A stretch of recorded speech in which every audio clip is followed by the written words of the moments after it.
Buenas tardes, Jimena. Bueno, Julián, si querés, vamos acomodando y vamos preparándonos. Perfecto. Último videito. De acuerdo. Keep hydrating. Keep high-fiving. Good boy. Keep being creative.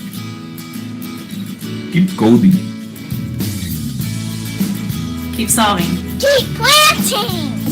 Keep exploring. Keep moving. Keep puzzling. Keep flying.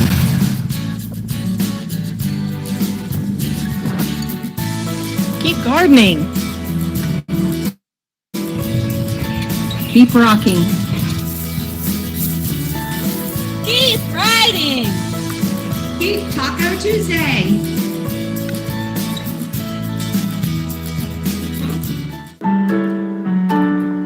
Keep performing.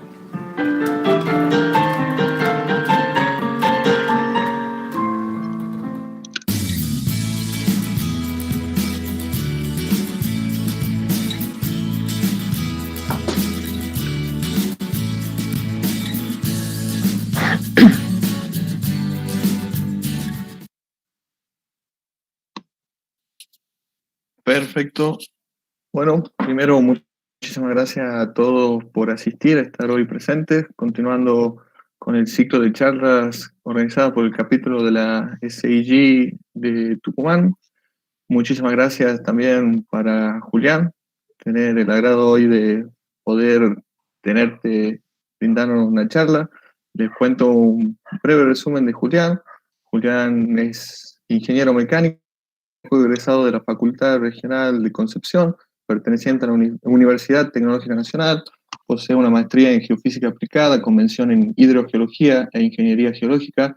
Dentro de su amplia formación profesional se destaca su trabajo como docente de grado, posgrado e investigador con relaciones a su especialidad. Integrante del Departamento de Agua en la Universidad de la República Uruguay, jurado de múltiples concursos, como el concurso Campaña de Concientización y Promoción. A todo este trabajo, además, se suma su desempeño en el área de manera multilateral en países como México, Cuba, Uruguay y Alemania. Les cuento un poco del capítulo. Estamos en la provincia de Tucumán, la República Argentina, en el norte del país. Nuestros integrantes actuales están constituidos por estudiantes de Geología, de la carrera de Geología y la carrera de Ingeniería Geodésica y Geofísica. Está abierto a cualquier estudiante que esté interesado en las geociencias, puede participar del capítulo. La comisión directiva está formada por una presidenta, Anaí, vicepresidenta Fernanda, dos secretarios de Proyecto y Logística, Constanza y Gabriel, una secretaria general, Victoria, dos secretarios de difusión, Germán y Jimena, y bueno, el tesorero, quien les habla. Nos constituimos como capítulo de la SIG en junio de 2019. Nuestra misión es generar lazos de solidaridad y compañerismo entre los estudiantes que componen nuestro capítulo estudiantil, fomentando principalmente el trabajo interdisciplinario. Nuestra visión es consolidar el capítulo estudiantil como un espacio de formación y promoción de conocimientos de las geociencias. Nos pueden buscar en nuestras redes sociales, seguirnos. Siempre tratamos de subir material relacionado a las geociencias, oportunidades, trabajos, y si quieren participar del capítulo se pueden comunicar con nosotros por cualquiera de las siguientes redes. Sin nada más, volviendo a agradecer a Julián, que cedo el mando para la presentación, podés transmitir tranquilo. Bueno, muchas gracias, Augusto, y bueno, felicitarlos a ustedes como grupo, ¿no? Que están llevando a cabo un grupo de actividades que están bien interesantes y bueno, un poco sacan el jugo a algo tan negativo, ¿no? Como el contexto actual de la pandemia, ¿no? Tratar de, bueno, a través de lo que son los medios de comunicación hoy en día, poder ofrecer charlas de todo tipo. Voy a presentar, a ver si me permiten, ¿sí? Sí. Por último, y que me olvidé de decir, vamos a dejar que Julián termine la charla con con los micrófonos muteados, por favor. Y al final de la misma va a haber un espacio para preguntas, en la que pueden dejar su pregunta en el chat o habilitar el micrófono para realizarla. Ahora sí, todo tuyo, Julián. Bueno, un poco saludar a toda la audiencia también, buenas tardes. Comentarles que la idea de la charla es transmitir algunas experiencias que hemos llevado a cabo desde lo que es el Departamento del Agua, el grupo de investigación en el cual trabajo en Uruguay, y presentar unos casos de estudio que tienen como, digamos, herramienta principal algunos métodos geofísicos. Bueno, un poco la animación mostrando, ¿no?, de cómo estos métodos pueden darnos ideas de propiedad física y, bueno, la anomalía ahí del capítulo estudiantil, ¿no?, una anomalía positiva representada por la curva, ¿no?, de gravimetría, y un capítulo fuerte. Bueno, contarles que soy de Concordia, de Entre Ríos, ¿no?, pero trabajo enfrente en lo que es la ciudad de Salto, en Uruguay, en lo que es la Universidad de la República, precisamente en lo que es el edificio de la Regional Norte del Centro Universitario Regional. Tenemos una carrera a cargo que es la licenciatura en Recursos Hídricos y Riego, que, bueno, es una carrera que ofrece un perfil bastante completo, ¿no? Hoy en el video estábamos viendo un objeto súper importante para nuestras vidas, que es el agua. Entonces es el objeto de estudio del egresado desde un punto de vista agronómico, desde la ingeniería civil y también desde, bueno, su búsqueda subterránea, ¿no?, a través de métodos geofísicos. El grupo comienza a funcionar más o menos de manera conjunta con la carrera. De hecho, yo comienzo también en el 2011 a trabajar en Salto, un edificio bastante bonito por lo que ven en las imágenes. Somos un grupo de más o menos 18 docentes, varios ya con el grado académico de doctor, algunos que estamos haciendo el doctorado en este momento, y también contamos con algunos ayudantes, incluso egresados de la carrera, que ya están trabajando con nosotros y también de manera particular. Tenemos 5 líneas de investigación, casi todas asociadas a lo que tiene que ver con el agua. Yo soy quien lidera la línea de aplicación de la geofísica aplicada, en general a investigaciones hidrogeológicas, pero hemos hecho algunas ya para cuestiones arqueológicas, y bueno, y en la que más o menos voy a estar trabajando durante mi doctorado tiene que ver con la aplicación hacia lo que es la agricultura de precisión, ¿no? Cómo yo puedo optimizar los recursos para no estar aplicando demasiado fertilizante en áreas donde de repente no es tan necesario. Tenemos un área también de hidroinformática con unos clústeres que hacen procesamiento paralelo de GPU, y tenemos también la quinta área que tiene que ver con la investigación hacia lo que es el riego y el drenaje. ¿Cómo nace un poco mi formación? Yo vengo de lo que es la ingeniería electromecánica, y por necesidades del grupo mío de investigación había que tener un geofísico trabajando. Entonces, en el año 2012 lo que hicimos fue firmar un convenio de colaboración con la CUJAE en Cuba, donde, bueno, trajimos 3 especialistas que, además de dar cursos de grado, dieron cursos de posgrado, que son los que yo tomé, para después, en una estancia posterior en Cuba, terminar con lo que es la formación de máster, ¿no? Y bueno, y también participaron en un grupo de proyectos de investigación conjunta que llevamos a cabo. En el departamento contamos con un grupo interesante, ¿no?, de métodos geofísicos, algunos bastante someros, ¿no?, como el método del georradar, y otros bastante profundos, como lo es el método del sondeo magnetotelúrico, y bueno, que están como un poco pensados para usarlo para cuestiones científicas, ¿no?, de investigación, pero también para la formación de los alumnos, ¿no?, para hacer las prácticas de campo dentro de la carrera. Bueno, la charla va a estar ordenada en estos 5 puntos.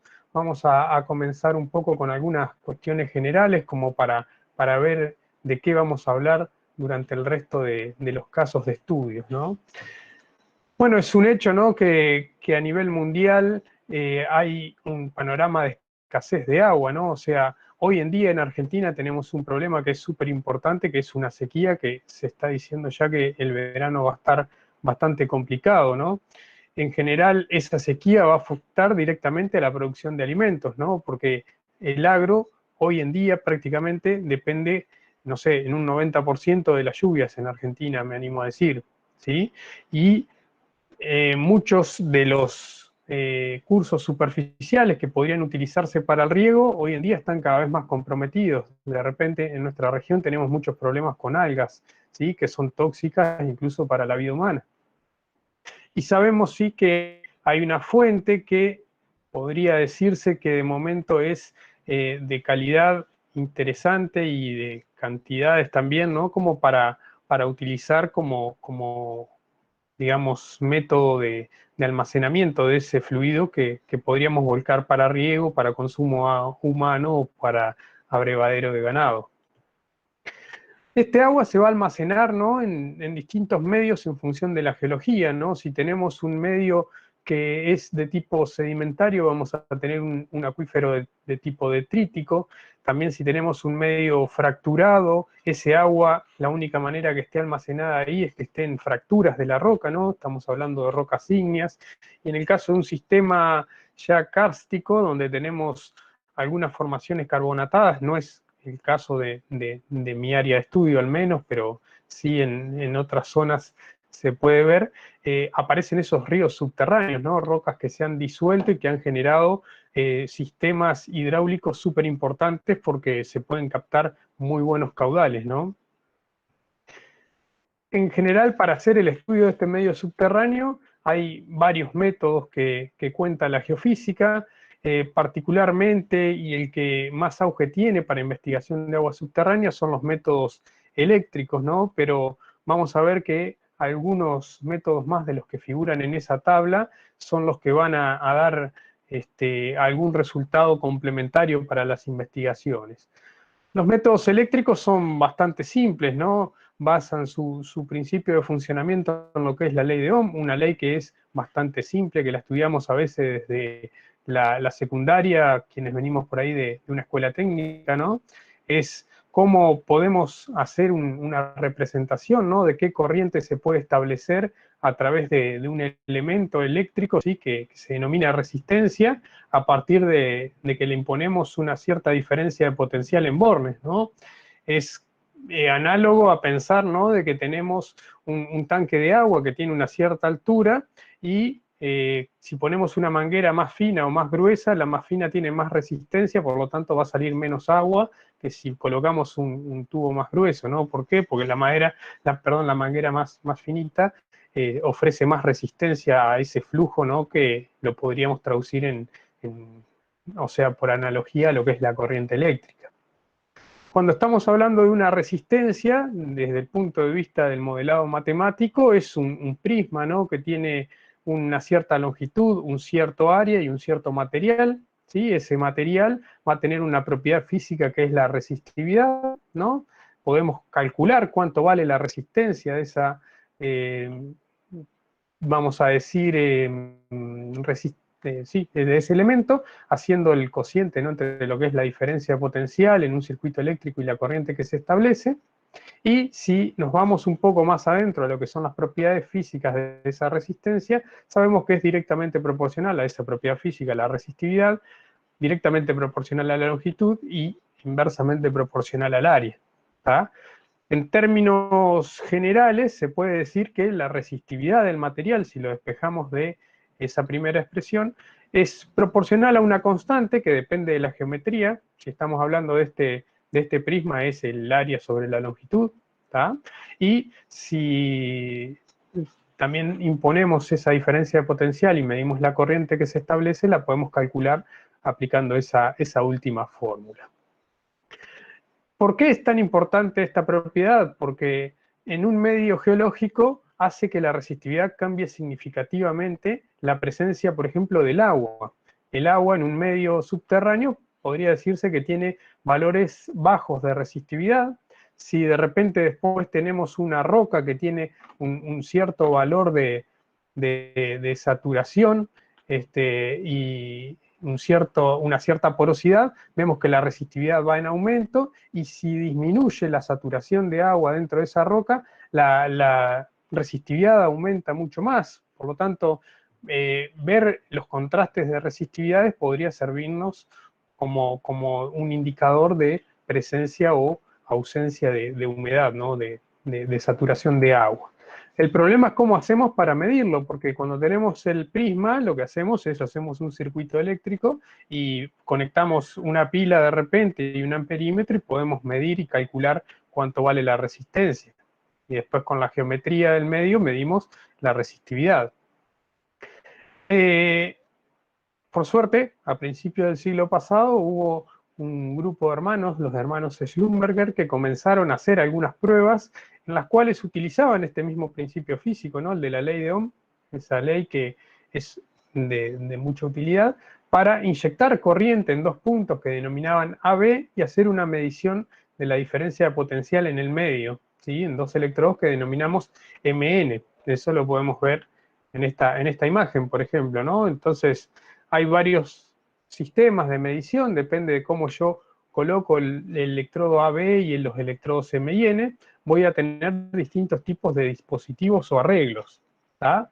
El hecho es que la geometría ya no es un prisma y va a haber una constante geométrica para cada uno de esos dispositivos que justamente va a depender de la distancia que hay entre los electrodos. Un método mucho más moderno y que tomó más auge a fines del siglo pasado es el método de la tomografía de resistividad eléctrica, donde yo ahora lo que voy a tener son los 4 electrodos, siempre, 2 que inyectan corriente, que son AB y MN para medir diferencia de potencial, pero voy a tener muchos electrodos y los voy a conmutar de manera automática, de manera tal de que yo pueda obtener ese valor de resistividad y lo pueda asignar a distintas posiciones y a distintas profundidades. Eso me va a dar un origen a lo que es una imagen de resistividad, que es como la que se puede ver en la parte de abajo de esta diapositiva, ¿no? Contamos con un equipo que inyecta corriente, una fuente externa, un equipo que hace la suerte de conmutador, que selecciona los 4 electrodos que vamos a utilizar para aplicar siempre este método, ¿sí? Que es el que se denomina clásicamente sondeo eléctrico vertical, y después vamos a tener un grupo de electrodos dispuestos en el terreno para generar esa imagen de 2 dimensiones. Esos datos, tal cual los tenemos medidos, no son de utilidad, ¿sí? Se habla de que son datos de resistividad aparente y están asignados a un número de capa, ¿sí? Pero si queremos convertir esos datos de resistividad a valores de resistividad verdaderos, entre comillas, y profundidad, lo que hay que hacer es un proceso de inversión que básicamente consiste en ajustar un modelo matemático, ¿no? Proponemos un modelo matemático, calculamos los datos, los comparamos con los datos medidos y si el criterio de error es aceptable, podemos decir que este modelo se ajustaría al comportamiento geoeléctrico del subsuelo. Bueno, para ver que el agua justamente es un mecanismo, ¿no? de facilitación del establecimiento de una corriente eléctrica, o sea, que contribuye a disminuir la resistividad del terreno, es este ejemplo, ¿no? Es un ejemplo que tenemos un sistema de inundación, ¿no? Que trabaja para regar una pastura, la pendiente del terreno está en la dirección de la línea amarilla, o sea, y en esa misma línea lo que se hizo fue instalar, y acá se ve el cable, ¿no? Una puesta, ¿no? De tomografía de resistividad eléctrica con electrodos que estaban dispuestos cada 60 centímetros, perdón. Se hizo una tomografía previa al riego, ¿sí? Se obtuvo lo que sería el estado natural del campo.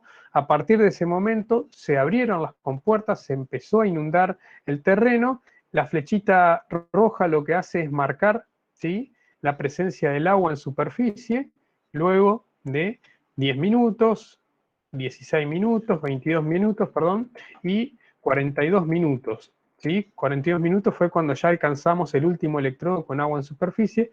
Uno puede ver cómo se va haciendo cada vez más homogéneo la distribución, ¿no? En colores azules tenemos valores bajos de resistividad, entonces uno puede ir observando cómo se fue homogeneizando esa propiedad física conforme se fue inundando el terreno. Bueno, el primer caso que quiero presentar es un trabajo que se hizo en el sur de Uruguay, ¿sí? Consiste en una necesidad que tenía una industria que era la de aumentar el caudal que tenían bombeando desde el subsuelo. ¿sí? Es un área más o menos de un 1,1 kilómetro cuadrado, 1,2. Desde lo que es la geología del lugar, lo que se obtuvo, ¿no? Usando información de lo que es el visualizador geológico minero de la Dinamige, es que la planta está ubicada sobre una zona de rocas metamórficas, ¿no? Rocas que pueden haber tenido un origen sedimentario o ígneo y que, bueno, debido a las condiciones ambientales sufrieron una modificación, ¿no? Si mirábamos el mapa hidrogeológico de la zona de estudio, es una zona donde la productividad de los acuíferos es muy baja, ¿no? De más o menos caudales de 2 a 0,5 metros cúbicos por hora por metro, ¿no? Son de las zonas menos productivas del Uruguay y que estarían, digamos, asociados a acuíferos que están en rocas fracturadas, o sea, desde un primer indicio la idea era pensar en que teníamos que buscar agua directamente en las fracturas de las rocas. Propusimos un modelo, supusimos que la primera etapa era digamos, las primeras capas estaban asociadas a un manto de alteración de esas rocas metamórficas, ¿sí? Con capacidad de almacenamiento de agua, y sobreyaciendo, ¿no? Un medio fracturado, o sea que planteábamos un modelo conceptual de un acuífero detrítico sobre uno fracturado. Se hizo un relevamiento de los pozos, ¿sí? Había varios pozos en el entorno de la planta, y sobre la información que se tenía, más unos trabajos que se hicieron a partir de lo que es el modelo digital del terreno, buscando algunos lineamientos, que es lo que estamos marcando acá con líneas anaranjadas de punto, se buscó hacer justamente un transectas de tomografía de resistividad perpendiculares a esos lineamientos, ¿no? Porque esos lineamientos podrían dar idea de debilidades estructurales, o sea, posibles fallas o fracturas en el lugar. Se hicieron en un primer trabajo 3 tomografías, ¿sí? Esas 3 tomografías dieron por resultado algunas cuestiones bastante interesantes, ¿no? Se puede observar un modelo prácticamente de 2 capas, ¿no? Una primera capa con valores de resistividad, vamos a decir, medios, ¿sí? A bajos, y después, a partir de cierta profundidad, un comportamiento gradiente, ¿no? Entonces, eso da un poco la idea de que había, sí, efectivamente un manto de alteración y que podía tener ciertas características. Lo único que sí no se pudo determinar es que esos lineamientos que se habían observado a partir del estudio del modelo digital de elevaciones tenían una continuidad subsuperficial. Posiblemente habrán sido zonas de erosión del terreno. Posteriormente se trabajó con información, ¿no? de los pozos, conocíamos la cota de cada uno de esos pozos, teníamos información del modelo digital de elevaciones y se planteó, digamos, construir lo que sería el mapa piezométrico, o sea, medir desde la boca del pozo hasta el pelo de agua dentro de un pozo que no esté siendo bombeado o al menos hayan pasado unas 24 horas desde que se bombeó por última vez, y se construyó lo que sería la piezometría del lugar, ¿no? Se observa cómo la planta, donde está ubicado, por ejemplo, el pozo número 3, sería la parte más alta, y si uno se va moviendo en las curvas de nivel, ve cómo hacia lo que sería este arroyo que pasa por acá, ¿sí? Estaría fluyendo el agua de manera superficial. ¿Sí? Eso es bastante interesante a la hora de marcar un pozo, ¿no? Porque si el agua fluye de manera radial respecto de este punto, lo que hay que hacer es todo lo que tenga que ver con piletas de tratamiento de agua, tratar de no que se encuentren aguas arriba de donde yo voy a marcar esa perforación, ¿no? Otro trabajo que se hizo fue hacer el aforo de estas perforaciones, ¿sí? Y fue algo bastante curioso, ¿no? Porque si uno observaba la diferencia, ¿no? Entre lo que era el nivel estático y nivel dinámico en los pozos, ¿sí? Podemos ver acá que prácticamente es el mismo. En algunos había una especie de descenso un poco más marcado. Por ejemplo, el pozo número 6 tenía una diferencia de al menos 20 metros, ¿sí? En lo que era el nivel estático y nivel dinámico, lo que por ahí nos llevó a decir, bueno, ¿es necesario hacer un pozo más o a estos pozos se les puede sacar más agua de la que se está sacando? Bueno, esa fue una de las recomendaciones que hicimos en el trabajo. Pero de igual manera la gente había solicitado que recomendemos nuevos sitios, se hizo un total de 6 recomendaciones utilizando información a partir de lo que eran las tomografías de resistividad eléctrica, pues se observaba, digamos, que subsuperficialmente el comportamiento era bastante homogéneo y que no estaba obedeciendo a un sistema de fractura el hecho de captar el agua en los pozos existentes.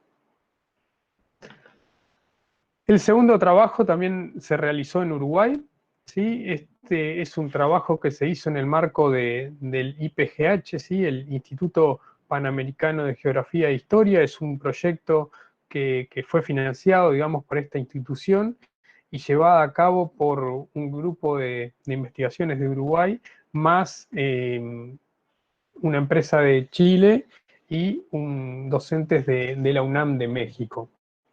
Bueno, este trabajo se hizo en lo que tiene que ver con la fosa tectónica de Santa Lucía, ¿no? Es una zona que hubo un descenso, un gran descenso de bloques y que precisamente tiene una geometría que hoy en día no está muy determinada, ¿no?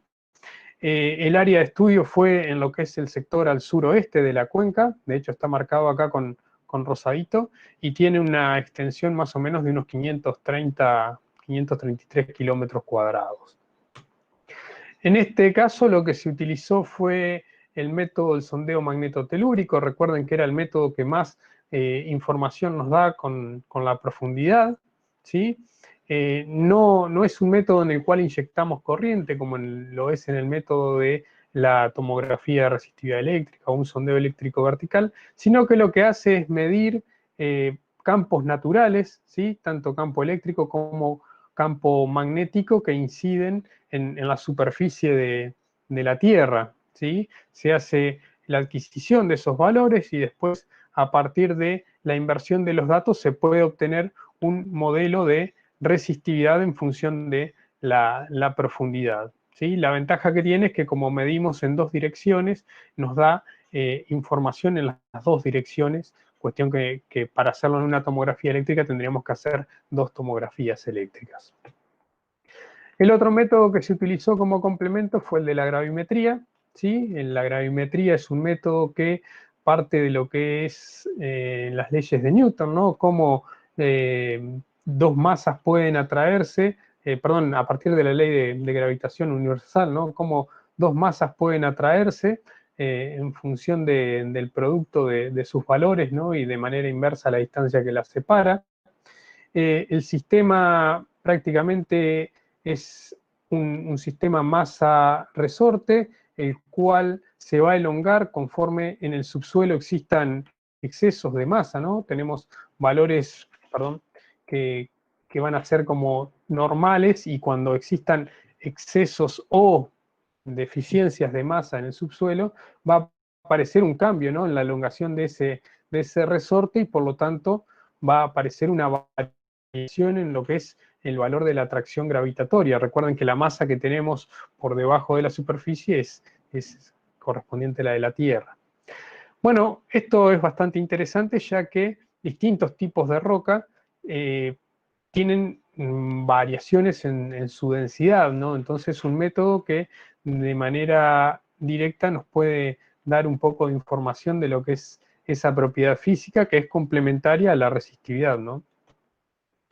En la zona de estudio se hicieron un grupo de 10 sondeos magnetotelúricos, ¿sí? Los sondeos magnetotelúricos están marcados con crucecitas rojas, y se hizo un total de 190 estaciones de gravimetría, siguiendo lo que es la ruta número 1 y perfiles de tipo transversales, con separación entre estaciones de más o menos un kilómetro para el perfil más grande y de 500 metros para los perfiles más cortos.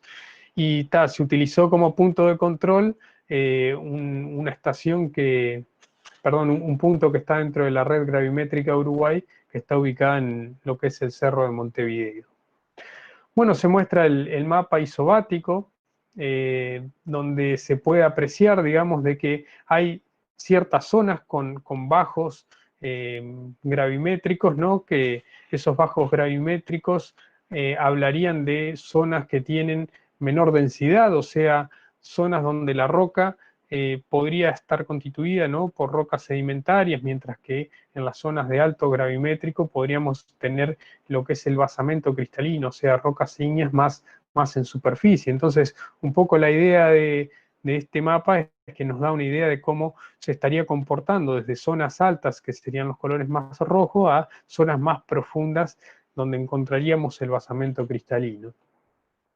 A partir de los sondeos magnetotelúricos, lo que se hizo fue, bueno, interpretar cada uno de ellos, obtener los modelos de resistividad en función de la profundidad, y con esa información también se trabajó en la inversión de un modelo en 2 dimensiones utilizando el mismo eje principal que el de la gravimetría, o sea, a lo largo de lo que era la ruta 1. Y si se observa, digamos, el comportamiento de este modelo, vemos que alcanzó el modelo a profundidades más o menos de 1500 metros, ¿sí? Se observan zonas muy resistivas, expresadas acá en colores más o menos en azul a violeta, ¿sí? Y zonas bastante resistivas, ¿no? Que estarían asociadas hasta profundidades de más o menos unos 900 metros. Algo que no mencioné es que el objetivo de este trabajo estaba relacionado a lo que es la búsqueda de acuíferos profundos, ¿no? Que por gradiente geotérmico natural, pensando en más o menos 1 grado de aumento de la 3 grados, perdón, de aumento de la temperatura por cada 100 metros, nos podría dar posibilidad de tener termas en el sur de Uruguay, ¿no? Las termas en Uruguay están ubicadas más o menos en nuestra región de Salto Concordia, donde tenemos posibilidad de extraer agua de lo que es el acuífero Guaraní, ¿no? Y con temperatura para alimentar los emprendimientos termales que hay en la zona. Bueno, por último, a partir de la información de la gravimetría y combinada con la información de los sondeos audiomagnetotelúricos y magnetotelúricos, lo que se hizo fue proponer un modelo, ¿sí? Un modelo geológico de lo que sería este sector dentro de la fosa tectónica del río Santa Lucía. La profundidad máxima que se interpretó, digamos, a partir de la información, alcanzaría los 800 a 900 metros, por lo que sería algo bastante interesante desde el punto de vista termal, ¿no? Porque si partimos de que la temperatura del agua en más o menos la superficie ronda los 20 metros y aumenta 3 grados por cada 100, ¿sí? Estaríamos en temperatura casi del orden de los 40 grados, que son bastante agradables, ¿no? Como para las termas. Bueno, ahora el caso número 3 va a ser en la zona de Tartagal, ¿sí? Un trabajo que se hizo para, bueno, buscar agua en una zona muy, muy complicada, ¿no? De la provincia de Santa Fe, y que era básicamente para abrevadero de ganado. Hoy les comentaba de que las sequías que están afectando, ¿no? a toda nuestra zona, se están previendo que duren todo el verano, ¿no? Y de repente este es un campo que no tenía agua subterránea, todo el agua era almacenada en superficie, agua de lluvia, pero claro, si no llueve, esas lagunas o tajamares no se recargan. Entonces, hay que tratar de buscar una variante, y la otra variante que tenía esta persona era trasladar el ganado hacia otro campo o irse a arrendar, o sea, cuestiones costosas, ¿no? El área de estudios fueron más o menos casi unos 13 kilómetros cuadrados. La geología del lugar fue consultada en lo que es SEGEMAR, ¿sí? El Servicio Geológico, y bueno, lo que se veía es que en superficie la unidad geológica corresponde a Santa Fe, ¿no? Es una zona de limos que bueno, tienen pobres características desde el punto de vista hidrogeológico, pero bueno, ese poco agua que uno pueda llegar a extraer podría llegar a ser suficiente para abrevadero de ganado. El gran inconveniente, consultando también la bibliografía, es que es una zona de transición de un acuífero, ¿no? que es el acuífero Puelche, y que inmediatamente por debajo de algunas pocas decenas de metros, uno encuentra formaciones saladas, ¿no? de antiguos fondos marinos que de repente no son aptas para consumo ni humano ni del ganado, y obviamente tampoco para el riego. Eso también fue mencionado por el productor, ¿sí? Y si se observa también lo que es el mapa de calidad de agua, también habla de que son zonas con presencia de hierro y manganeso, ¿no? Estábamos por acá, por la zona número 5, ¿sí? Donde, bueno, son aguas que por ahí, desde el punto de vista de la potabilidad, no son aptas. Hablando un poco con el dueño del campo, lo que hacía referencia es que uno hace una perforación, encuentra agua dulce, pero a los pocos metros enseguida encuentra el agua salada. Entonces, en este tipo de sistemas que son bastante sensibles, uno de los objetivos es recomendar que la perforación llegue hasta cierto punto y que no se continúe, como para no hacer la contaminación del recurso. Se trabajó con el modelo digital de elevaciones, ¿sí? Obtenido del IGN, perdón, ¿sí? Un modelo digital que tiene una resolución de 5 metros. Lo que sí se buscaba, digamos, es conocer cuáles eran las zonas altas, ya que desde la bibliografía mencionaban que las zonas altas son las que para el almacenamiento del agua.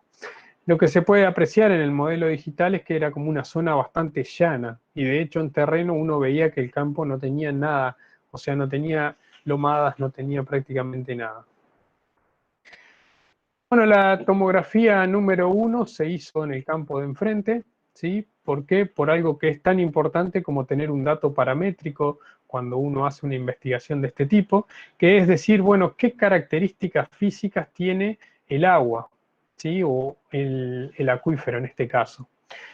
En el campo de enfrente lo que habían hecho era una perforación, ¿sí? Esta perforación se hizo con una retroexcavadora directamente, ¿sí? Parece una laguna, un tajamar, pero el hecho es que comenzaron a hacer el pozo, ¿sí?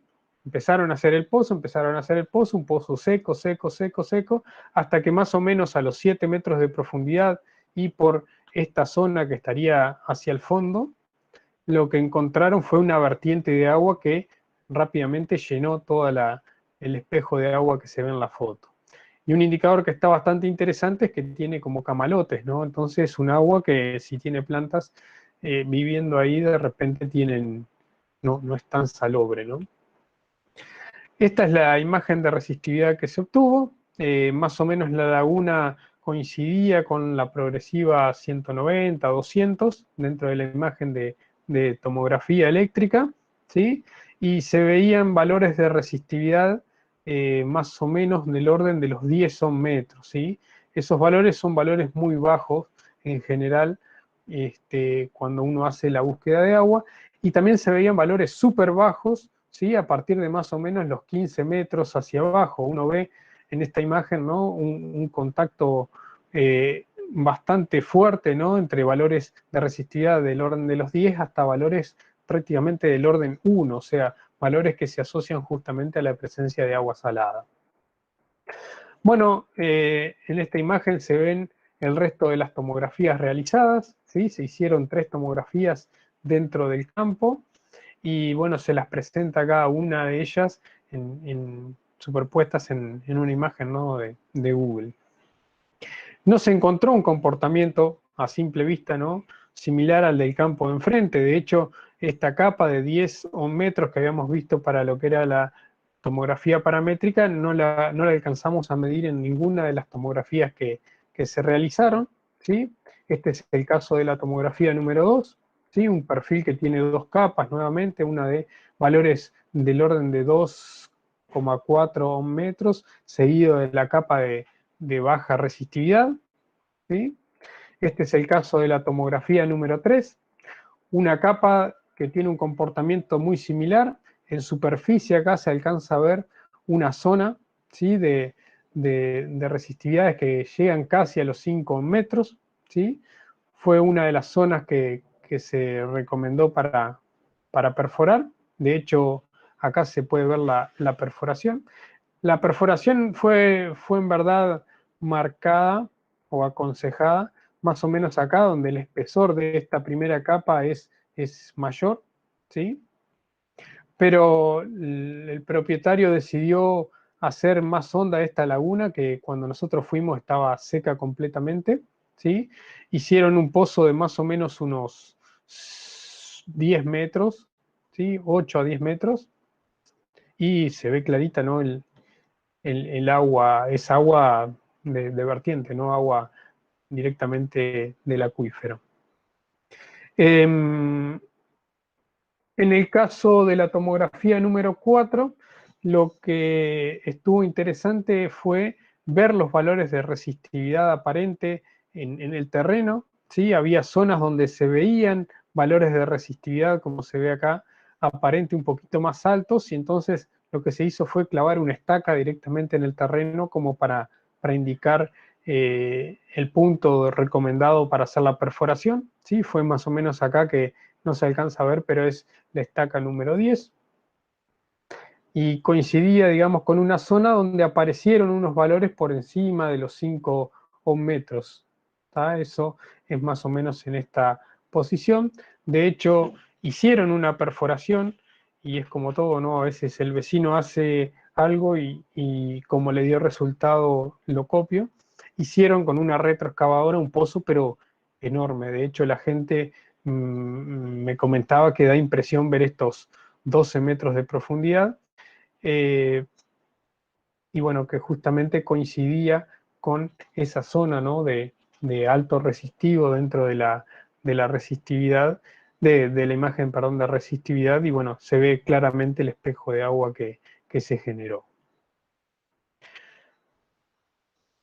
Bueno, la última charla es un caso actual, es un caso en el cual estoy trabajando, ¿sí? Es una pregunta que me han planteado desde la geología, ¿no? Si el acuífero o el sistema acuífero Salto Arapey es un acuífero transfronterizo, ¿sí? Para que se den una idea, yo vivo de este lado, donde es Concordia, la universidad es acá enfrente en Salto, tenemos el río Uruguay, ¿sí? En esta zona hay una represa hidroeléctrica, ¿sí? La represa de Salto Grande, y esto que se ve acá en azul es el espejo de agua del lago de Salto Grande. Es un área más o menos de unos 1070 kilómetros cuadrados.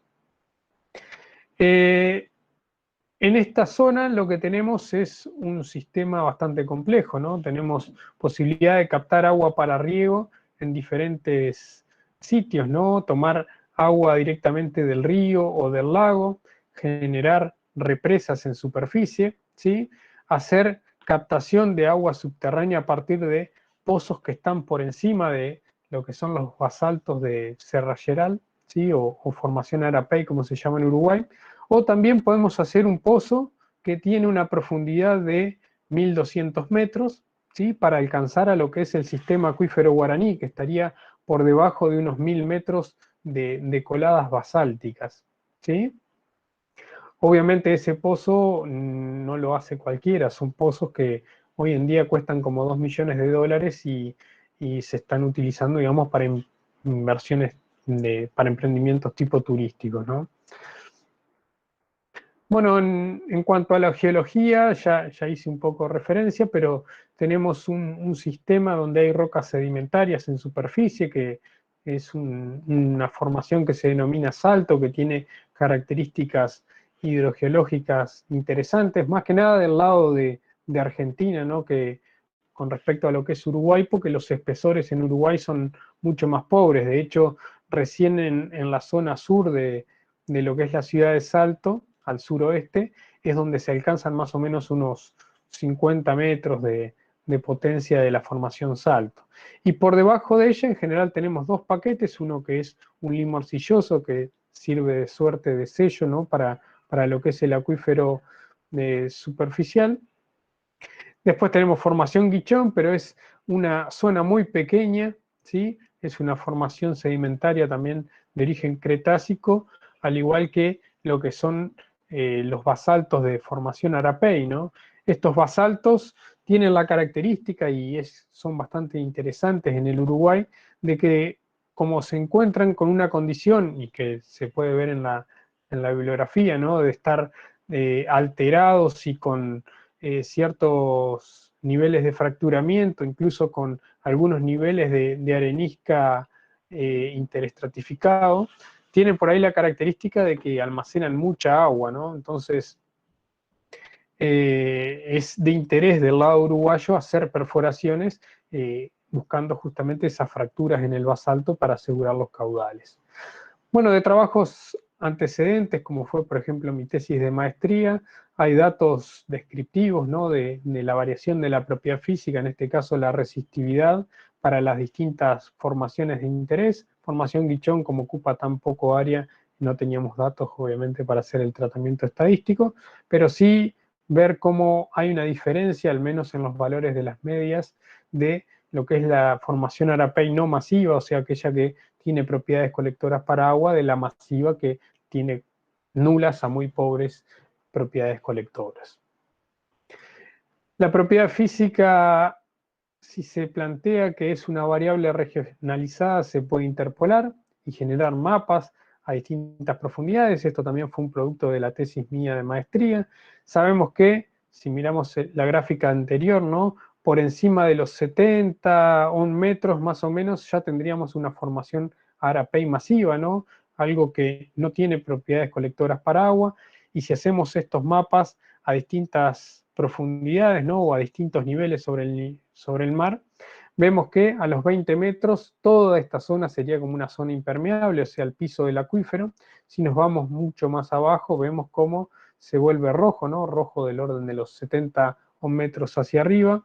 Si nos vamos a 60 metros por debajo del nivel del mar, vemos que prácticamente todo el mapa está rojo, o sea, sería un sello. Hay una zona acá todavía de valores bajos de resistividad, ¿sí? Y si nos vamos más abajo todavía, donde prácticamente no hay pozos, a que lleguen hasta los 140 metros, salvo los termales, ¿sí? Vemos que vuelve a bajar la resistividad, ¿no? Entonces, esto se interpreta que podría estar asociado a esas zonas de intertrap de areniscas, ¿no? Zonas donde hay paquetes de areniscas entre las coladas de los basaltos.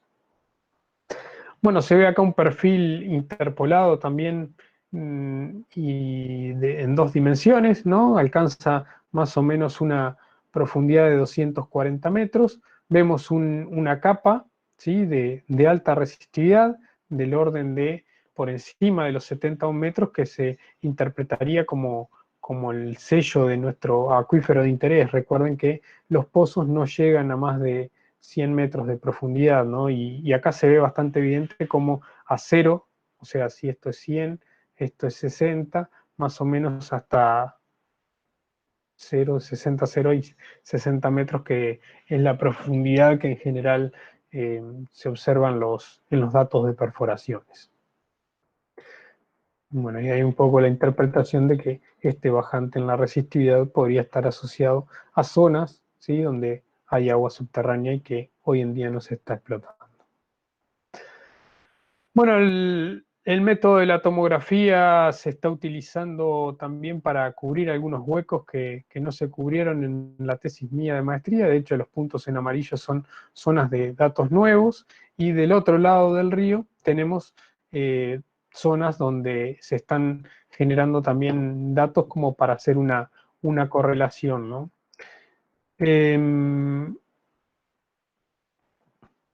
Alguna imagen también del lado argentino, ¿sí? Se trabaja con datos de pozo y datos de tomografía como para sacar los espesores de cada uno de los paquetes y interpretarlos después para hacer el tratamiento estadístico correspondiente. Bueno, un poco para ir cerrando, la idea es que con toda la información que se obtiene, ¿no? A partir de perforaciones hidrogeológicas, la información que hay de la geología de superficie, más la que nos puede dar la geofísica, se pueden obtener modelos de tipo geométrico de estos sistemas acuíferos como para hacer en un trabajo posterior su modelado matemático correspondiente. Dejarles una invitación para lo que es la versión número 11 del curso hispanoamericano de hidrología subterránea. Es un curso que se da cada 2 años en Facultad de Ingeniería en Montevideo.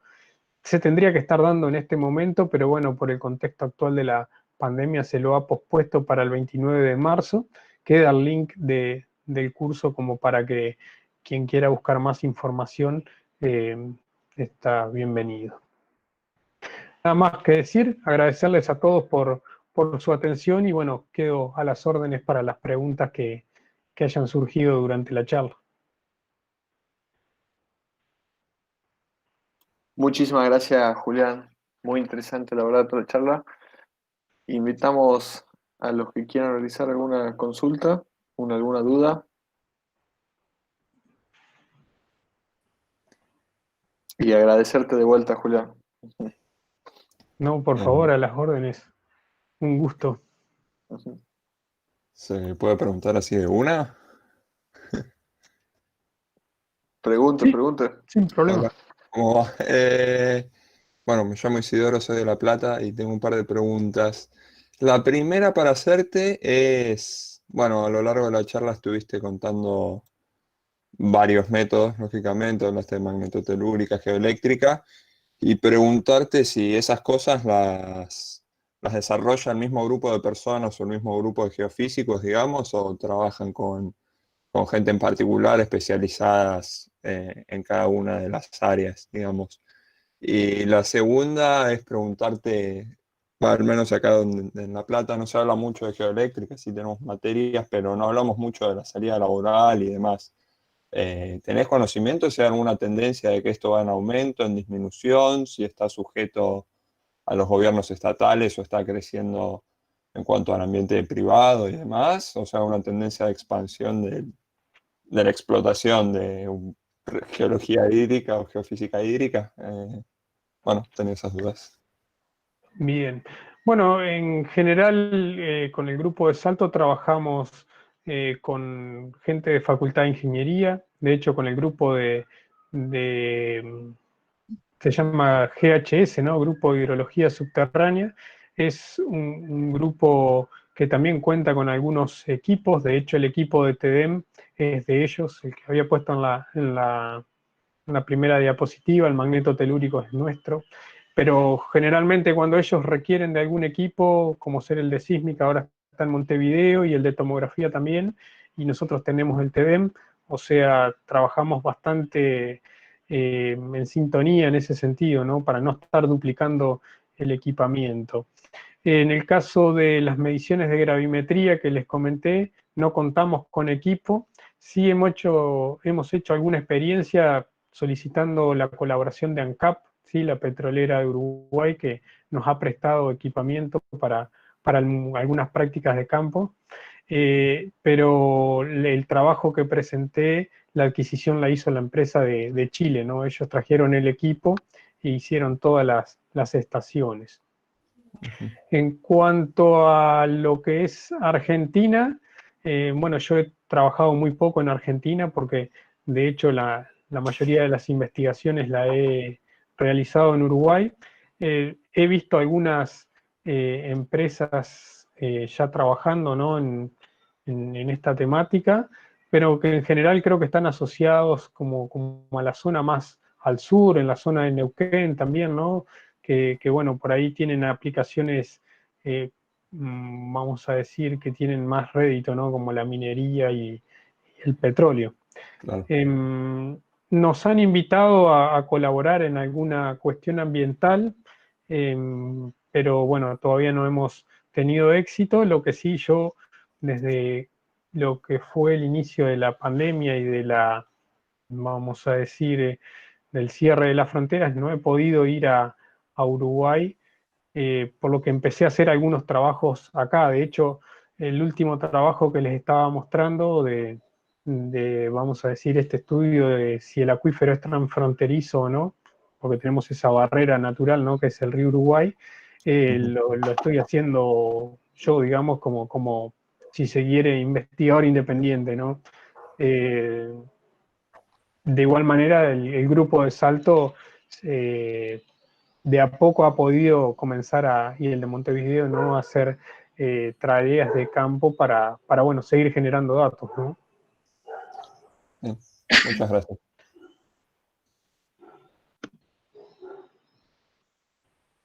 Hola, ¿se escucha? Sí, ¿Qué tal? Soy Adrián Werner. Yo te comento, yo hice las mediciones geoeléctricas, bueno, esa es mi especialidad, hice las de Concordia, las que se hicieron previo a la perforación de 1100 y algo de metros, de las primeras termas que se hicieron, donde está ahora el complejo termal. Ahí se hicieron mediciones geoeléctricas de 10 kilómetros de AB, o sea, interesante. una infraestructura, una logística, ¿viste?, muy complicada. Hacíamos una medición por día. Y bueno, ahí se pasó, por supuesto, se pasó todo el basalto, y se llegó a las arenas donde se están explotando las termas. También hice, bueno, ahí son agua dulce, también hice las de La Paz en Entre Ríos, que ella es agua salada, pero el método geoeléctrico, tanto para esa profundidad de investigación como para lo que hicieron ahí en el norte de Santa Fe, es un método muy bueno, se usa muchísimo. Acá no conozco mucha gente que lo trabaje bien, que sepa. Yo ya estoy bastante en retirada, yo tengo 64, así que yo ya prácticamente no estoy haciendo mucha geoeléctrica, sigo haciendo, pero ya está fuera de mis ganas. Pero sí, el método geoeléctrico es muy bueno y los resultados fueron muy buenos, ¿no?, en todos los casos.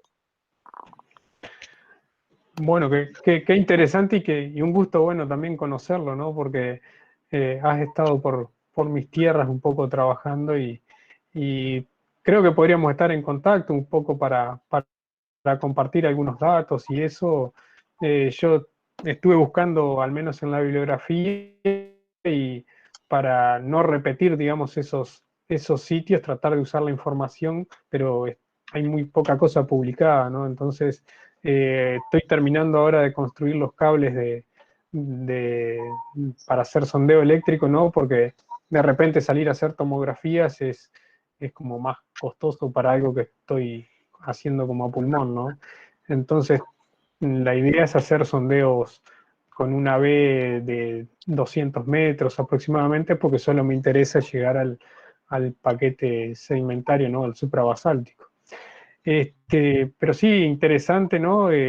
Sondeos de 10 kilómetros he escuchado que han hecho en Rusia, por ejemplo, ¿no? O sea, son trabajos bastante complicados y yo por ahí para ese tipo de sondeos he utilizado, sí, o para esas profundidades, el método del magneto telúrico, ¿no? Porque de repente uno alcanza las mismas profundidades haciendo una apertura de 50 metros solamente, ¿no? El inconveniente es el tiempo de medición que te lleva 12, 24 horas, ¿no? Claro, no, Bueno, acá las mediciones geoeléctricas era a medida que ibas abriendo los electrodos, estabas dentro del basalto, subían las resistividades, iban subiendo hasta que llegaban a un pico, y en el momento en que con una determinada profundidad de investigación pasabas el basalto, empezaban a bajar. O sea, cuando llegabas a la arena, ahí empezaban a bajar las resistividades. Así que bueno, cualquier cosa, ahí te voy a mandar un mail, ahí veo que está el tuyo, y podemos estar en contacto con el que quiera, ¿no? cómo no, cómo no. Un gusto, entonces, Adrián, muchas gracias. Te leo, Julián, hay unas preguntas en el chat. Sergio, Bien. bueno, primero te agradece, muy interesante la presentación. Dice, hiciste referencia a aplicaciones en agricultura como un paso a seguir en tus investigaciones. ¿Qué herramientas geofísicas estás pensando usar? ¿Podrías sugerirnos referencias sobre el tema, por favor? Muy agradecido. Bueno, un poco la idea es hacer estudios muy someros, ¿no? A nivel de suelo. Estuve haciendo algunos trabajos preliminares utilizando georradar y tomografía de resistividad eléctrica, con separaciones muy pequeñas, ¿no? Del orden de 20 centímetros, con resultados muy interesantes. Un poco la idea es detectar un fenómeno que se da por el laboreo, ¿no? Que es la capa compacta en suelos y que genera grandes inconvenientes, y tratar de eliminarla es bastante costosa y con un daño muy nefasto para el suelo. Por suerte tuvimos chance de comprar un equipo nuevo, un equipo de inducción que es el M38, que debería estar llegando para principios del año que viene, y ese equipo, bueno, es un equipo que tiene aplicación directa para lo que es agricultura, ¿no? Porque incluso viene con un GPS propio que uno puede montarlo arriba de un tractor y barrer grandes áreas conforme va operando, ¿no? Hay que tener obviamente los recaudos para que no haya una anomalía debido al propio equipo que transporta, ¿no? el sistema, ¿no? Pero por ahí, si estás un poco interesado en algunas cuestiones, podemos también discutirla por mail o hacer una videollamada posterior. Perfecto.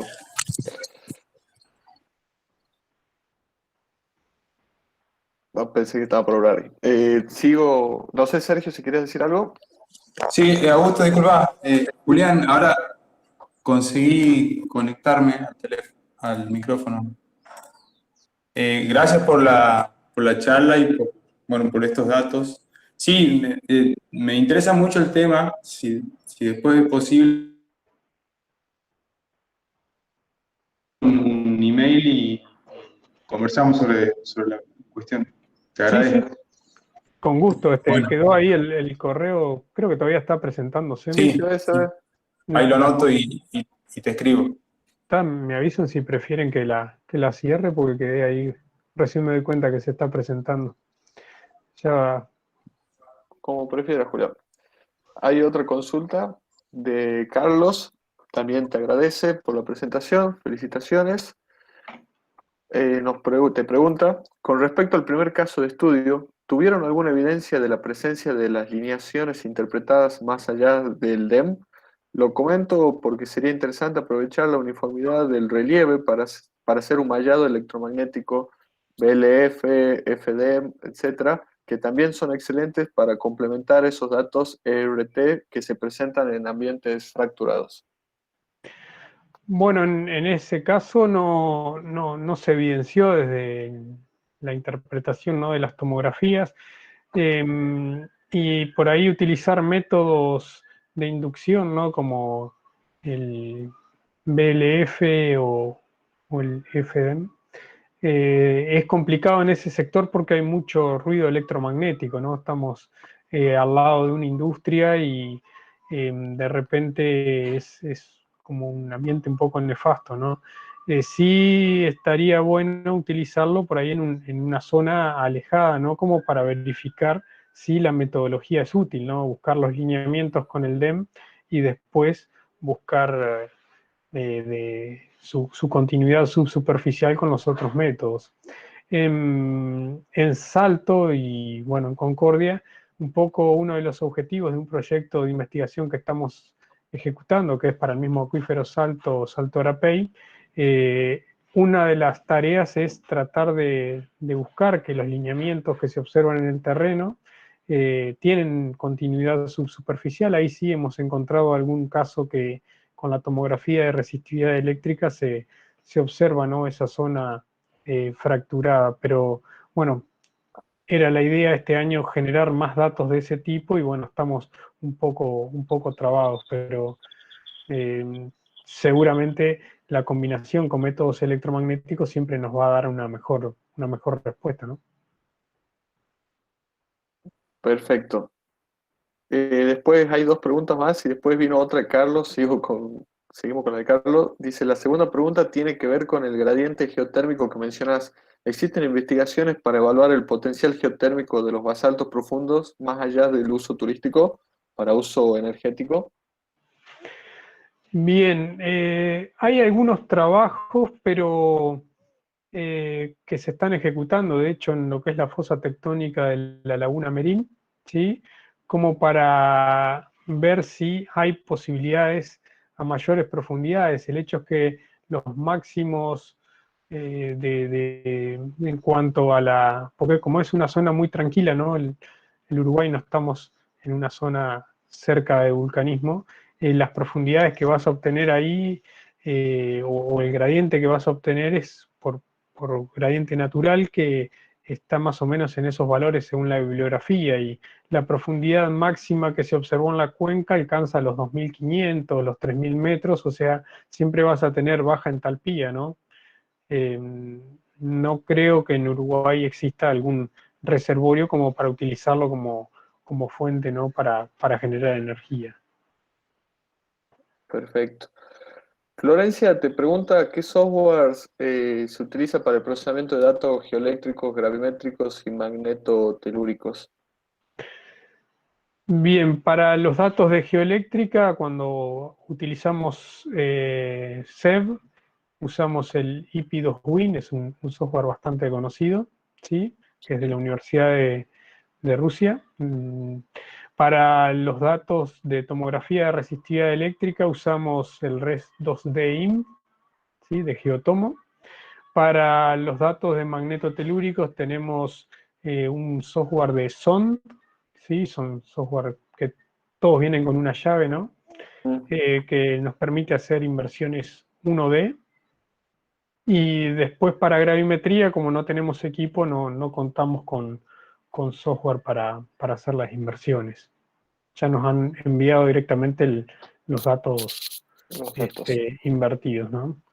Hay algunos programitas por ahí que son como bastante básicos, como para hacer modelado y esas cuestiones, pero no los he utilizado nunca.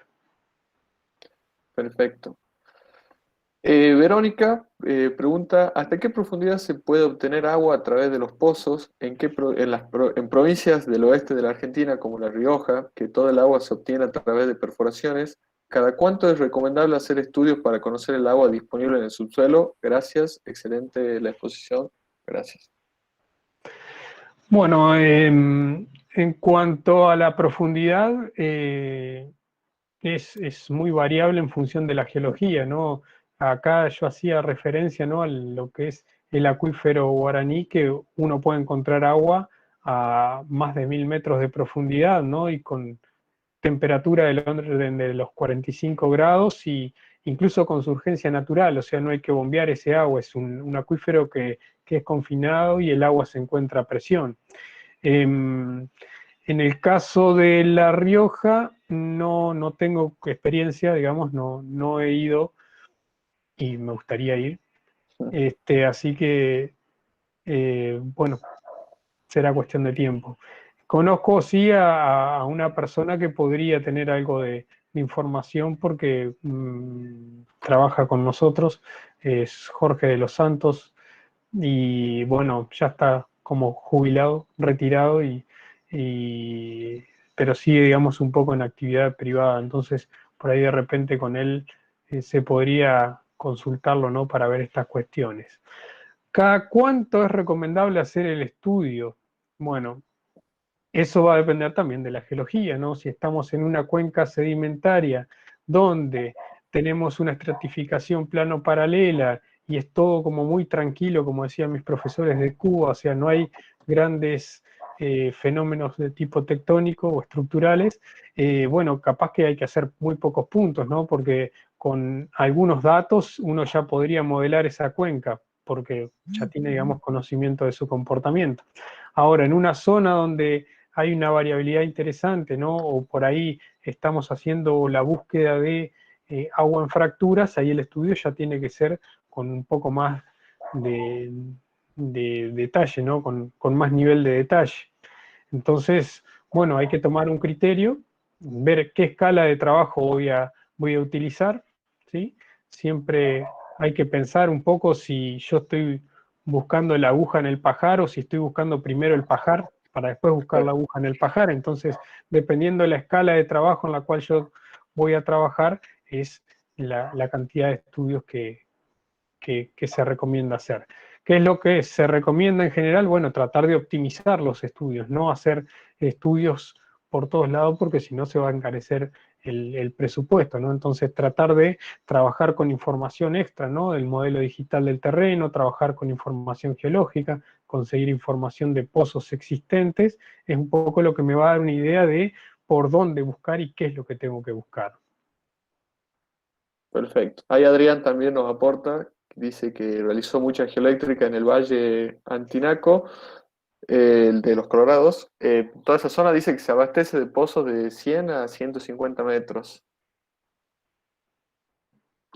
Y Liliana, la última pregunta, nos dice que entiende que los métodos utilizados se orientan a la detección de capas productivas. Quisiera preguntarte si llegan a determinar la morfología del acuífero y determinar el volumen disponible pensando en el costo asociado a la implementación de una explotación y el uso sostenido. Bueno, uno de los objetivos del proyecto que estamos ejecutando en Salto tiene que ver con generar un modelo matemático del acuífero, ¿sí? O sea, otros integrantes del grupo de investigación se dedican justamente al modelo matemático de acuíferos. Entonces, un poco la idea es armar un modelo geólogo-geofísico, ¿no? Con mayor nivel de detalle a uno que ya construí para lo que fue la tesis mía de maestría y poder entregarle ese producto, ¿no? a programas de simulación, como por ejemplo el ModFlow, donde uno puede después calibrar ese modelo matemático para tener una herramienta de gestión de ese sistema, ¿no? Ya con el modelo matemático uno poder predecir a qué profundidad puede encontrar el agua y hasta qué profundidades o volúmenes. Perfecto. Bueno, justo hicieron una más, Julián, y ya última, no te molestamos más. Luis nos pregunta, ¿cuál fue la conclusión sobre Arapey Salto? ¿Es o no transfrontérico? No entendió la respuesta, dice. Supongo. ¿Qué tal, Luis? Nos vemos nuevamente en este día, muchas gracias. Bueno, de momento comentar, Luis, que recién estamos adquiriendo los datos. O sea, contamos con mucha información. De hecho, en Uruguay tenemos muchos datos, ¿no? de pozos y datos geofísicos. Yo en este momento estoy haciendo algunas mediciones geoeléctricas en función de, bueno, del tiempo que dispongo como para ver un poco la correlación, ¿no? Sí puedo decir que se observa que el comportamiento geoeléctrico del lado de Concordia es un poco más elevado en los paquetes sedimentarios. Sí es claro que el acuífero guaraní es transfronterizo, ¿no? Pero en el caso al caminar por la costa del río Uruguay y ver que uno puede estar encima de los basaltos, me atrevería a decir que el que es transfronterizo sí es el Arapey, ¿no? El acuífero fracturado, ¿no? Pero bueno, hay que demostrarlo todavía y queda camino por recorrer. Sí, ¿se puede hablar? ¿Están oyendo? Sí, sí, Luis, adelante. Sí. No, es que está presente como acuífero de todos los lados acá en Brasil. Pero no se puede decir que el agua está en todo el basalto. No es un acuífero continuo, es descontinuo por su relación con las fracturas y con camadas intercoladas que no siempre están presentes. Entonces realmente hay la posibilidad de que tenga agua en todos lugares, pero no está probado que siempre la tiene. No me parece que haga una ligación continua, una continuidad del agua en todo el acuífero. Así como para el Guaraní, nosotros estamos también demostrando que está con que tiene muchos bloques, no es un bloque continuo, son muchos bloques de arenisca que son acuíferos, pero no necesariamente. Todo el Guaraní es una unidad acuífera a lo largo de toda su ocurrencia, me parece. Y para el caso del Arapeo, de Serra Geral, sería aún más entrecortado, ¿no? Sí. Sí, es más difícil, ¿no?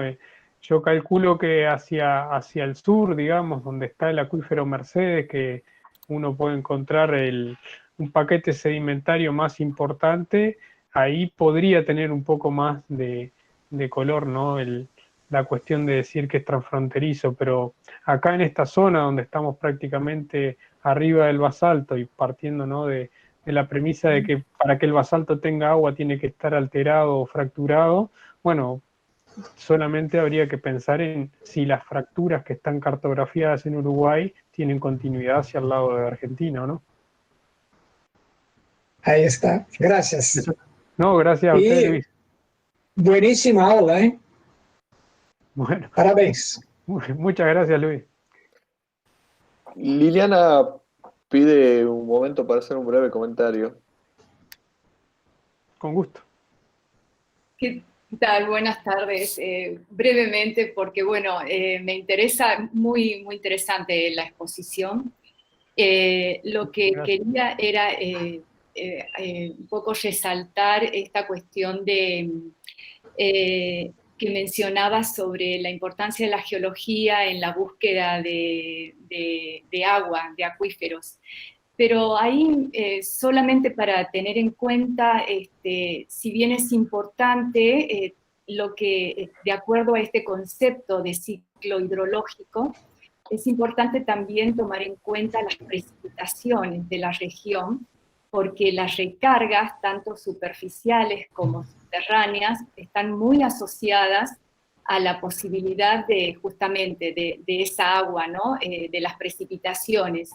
Y bueno, era eso porque me interesa enfocarme en una mirada más integral de todo esto, sobre todo porque fue muy interesante ese ejemplo de Santa Fe, en donde un agricultor tenía una propuesta de buscar agua, y el que estaba a la par, dijiste, lo resaltaste, que quería copiar porque al otro le había salido productiva la experiencia. Bueno, ahí también interesante, y me interesaría mucho saber si esté trabajando en esta cuestión de la morfología de los acuíferos para empezar a trabajar sobre la cantidad disponible y hacer un uso sustentable y sostenible del agua, ¿no? Ya que el agua como recurso es uno solo, pero los usuarios son diversos. Así que bueno, era nada más que eso, y es un tema que me apasiona. No estoy en ningún proyecto de investigación en el tema, pero me parece interesante, sobre todo porque hay estudiantes y a veces se enfoca específicamente en una línea, ¿no? Y es un poco más grande. Así claro. Que bueno, muchas gracias. Sí, no, gracias a vos también por las palabras. El caso de Santa Fe es un caso que es muy puntual, ¿no? Yo nunca hubiese recomendado hacer ese pozo. Sí había recomendado hacer un pozo convencional y utilizar bombas de muy poco caudal, porque son sistemas muy sensibles. Ahí sí o sí que dependen de la lluvia, ¿no? Y tenemos el otro extremo, que es por estas latitudes, donde llueva o no llueva, llueve siempre. Tenemos más de 1000 milímetros al año, ¿no? Entonces es como que hay agua por todos lados. De hecho, estaba viendo un perforista de la zona que estaban haciendo el desarrollo de un pozo con un caudal de 520 metros cúbicos hora. Entonces, le llaman el acuífero arrocero. Obviamente esos pozos se utilizan para hacer riego por inundación, y uno dice, hay un montón de agua, sobra, pero yo creo que lo importante es pensar en la calidad de ese agua también, ¿no? Porque por más que sobre el agua, no deberíamos derrocharla o estar usando, me parece a mí, sistemas de ese tipo que ya en otras partes del mundo se han dejado de utilizar, ¿no? Pero sí, eso siempre hay que tenerlo muy en cuenta, más que nada en este contexto actual, ¿no? Del cambio climático y de la calidad ambiental que cada vez va más en deterioro, ¿no?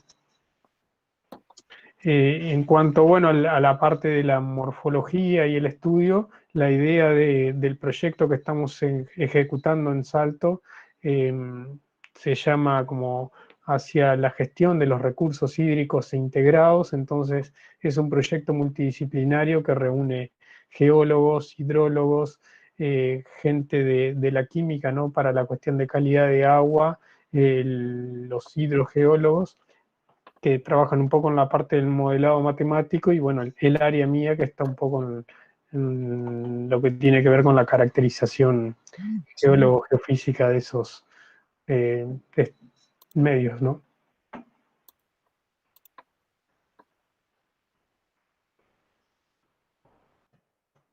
Perfecto.